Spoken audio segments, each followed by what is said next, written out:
we now have 4 E-3B Sentry aircraft airborne covering that airspace.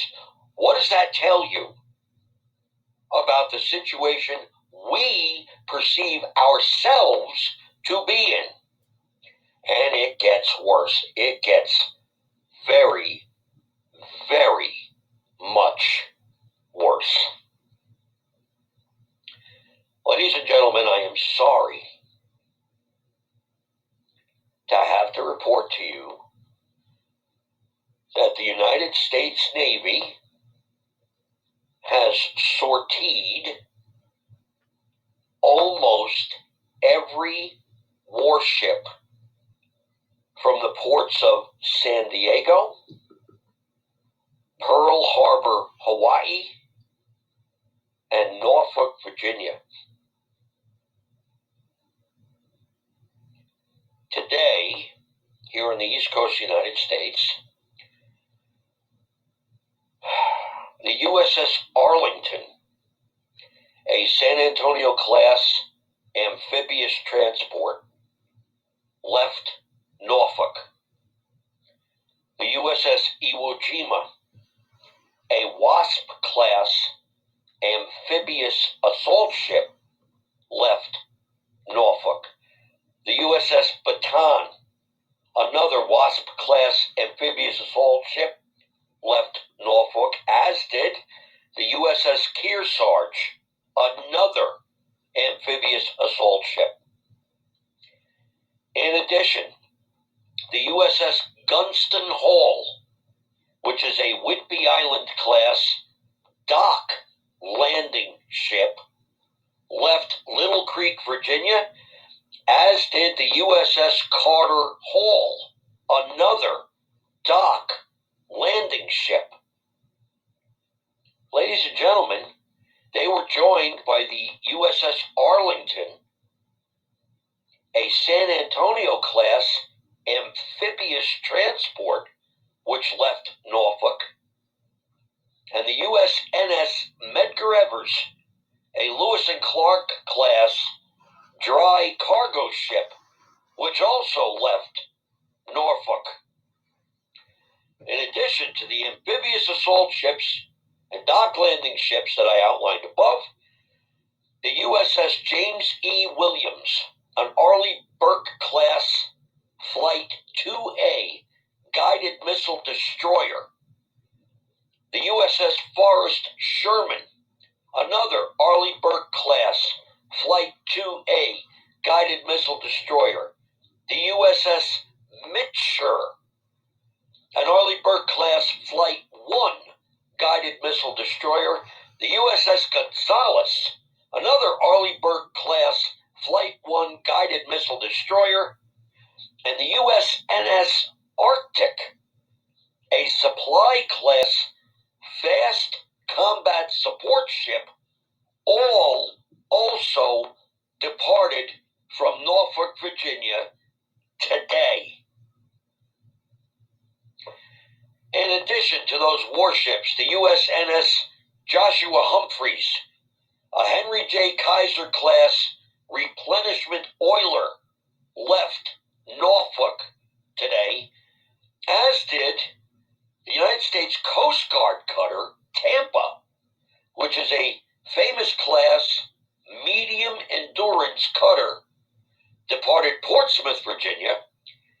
And here's the interesting one. USNS Zeus, a cable repair ship, left Yorktown, Virginia. Remember that ship, USNS Zeus, which they call a cable repair ship. And where did it leave from? Yorktown, Virginia. Do you guys know what's in Yorktown, Virginia? I'll tell you in a few minutes. In addition, the Military Sealift Command oil chemical tanker, the MT Evergreen State, Everglades, Florida, and departed today. Now, that was just on the East Coast. Oh, wait, I left one out.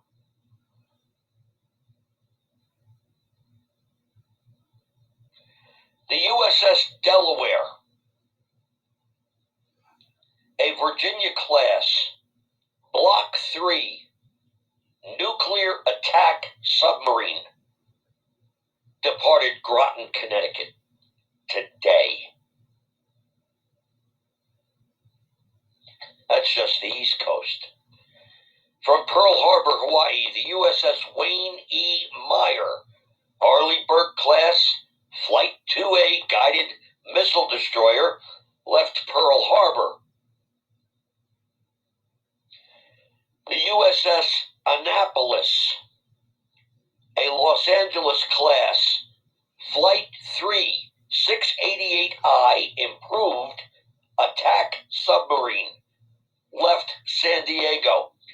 The USS Shoup, an Arleigh Burke class Flight 2A guided missile destroyer, and the USS Curtis Wilbur, another Arleigh Burke class but a Flight 1 guided missile destroyer, also left San Diego today. The USS Tripoli, an America class amphibious assault ship, left San Diego today.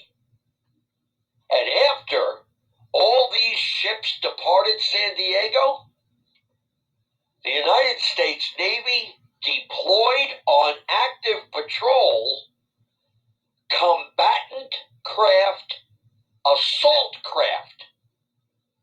They are Naval Special Warfare Group fast boats, and they deployed them on patrol in San Diego Bay.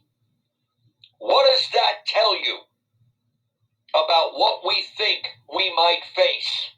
That they have put Naval Special Warfare fast boats in San Diego Bay and have put our warships to sea. All totaled today, ladies and gentlemen, 22 ships and 4 submarines were sortied. Now, I told you about 2 of those submarines, the USS Delaware from Groton, Connecticut, and the one that came out of San Diego, the USS Annapolis. But there's 2 more. The USS Nevada, an Ohio class nuclear ballistic missile submarine, deployed today from Guam. And the USS Colorado, a Virginia class Block 3 nuclear attack submarine, departed Faslane, Scotland. Ladies and gentlemen, you don't put this kind of naval power out to sea on the same day unless there is gigantic trouble coming. And I think it is. I'll be right back. 9:46 p.m. Boy, is the time flying. I will try to get some callers in, but I've got more to tell you. Let's take a look at these ships that departed today. Let's count. USS Tripoli, amphibious assault ship.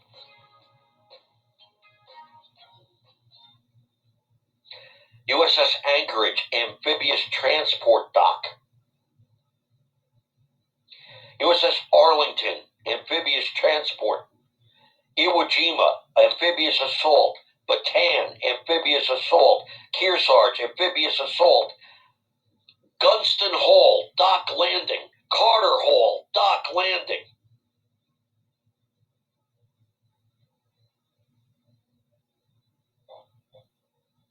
Why would we send 8 ships whose mission is to deposit troops and equipment from the sea onto land in an amphibious assault. Are we going to invade Europe? Ladies and gentlemen, it seems to me that the reason we are sending these amphibious assault ships and these amphibious dock ships is, I think, we are going to attempt to forcibly take Crimea from Russia and give it to Ukraine. What other amphibious landing would possibly achieve any results at all in the Ukraine situation? Unless, what if they're going to try to take Kaliningrad from Russia?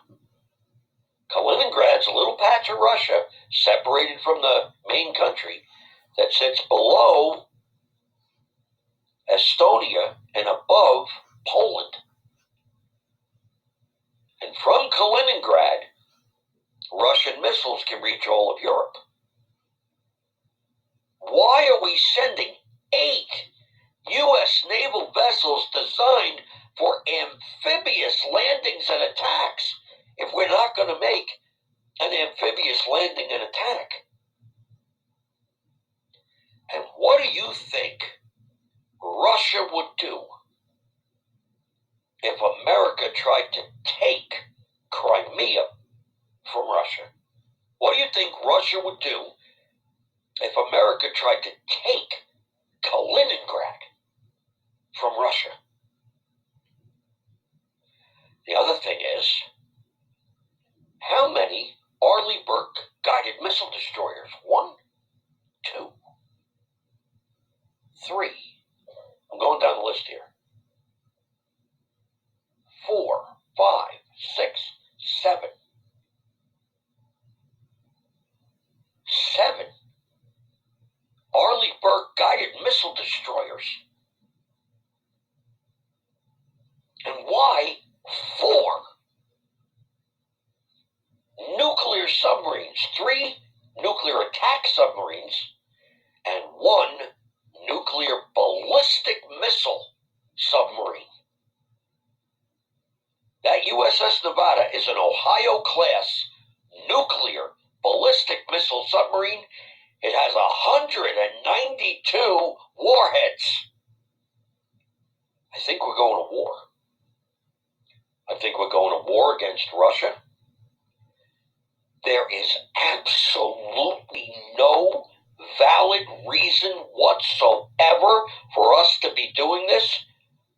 I don't know what the transit time is from the east coast of the United States, across the Atlantic, through the Mediterranean, up through the Bosporus and Dardanelles into the Black Sea.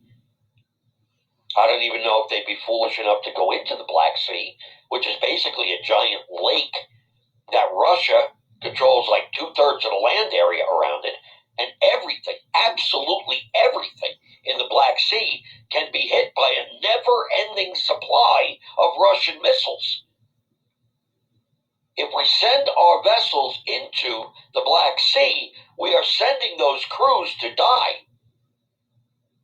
They would stand no chance at all. And where are those amphibious assault ships going? They carry U.S. Marine Expeditionary Forces, the most ferocious fighting forces on Earth. U.S. Marine Corps Expeditionary Units. Where are they going? Our federal government, the administration of Dementia Joe, is getting us into a shooting war with Russia in Europe. How much have you heard about this from ABC, NBC, CBS? How about from CNN, MSNBC, CNBC, Fox News Channel, maybe in the print media, Associated Press, United Press International, UPI, New York Times, LA Times, Chicago Tribune, any of them? Why are the American people being kept in the dark about how serious the situation is that we've put E-3B sentries up to protect us with radar from missiles coming in from the south? That we have sortied our destroyers, our nuclear submarines, and our amphibious assault ships? Why are the American people being kept in the dark? Why are the people in Europe not being told that an actual shooting war with Russia is days away? And it ain't like the old times, folks, where America was safe because it was separated from the rest of the world by two oceans and had friendly neighbors to the north and south. Those oceans don't mean diddly squat anymore. If we go to war, we're going to get hit here in America. You better get your preps ready. And on a personal note, get right with God. Start praying. Even if you haven't prayed in 20, 30, 40 years, get on your knees in the bathroom where nobody can see you